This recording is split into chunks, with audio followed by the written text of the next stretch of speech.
Hello, what's up mga kamatler na isang magandang araw sa inyong lahat, and today we are going to answer one problem about circles, and this is the problem.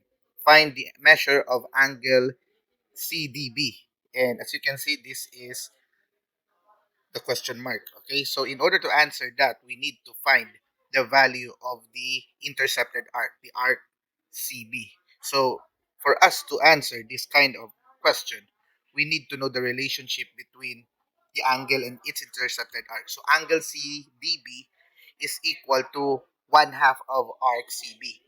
So if that's the case, we also need to consider the given in this given problem. So the given are angle ABC is equal to 100 degrees.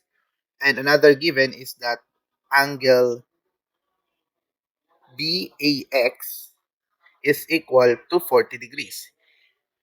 What we will do is to consider their intercepted arcs by knowing the relationship of the intercepted arc and its inscribed angle.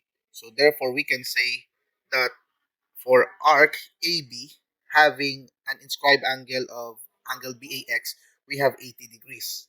As well as for arc ABC, that is the intercepted arc of angle ABC. So therefore, that is twice as much, and that is 220 degrees.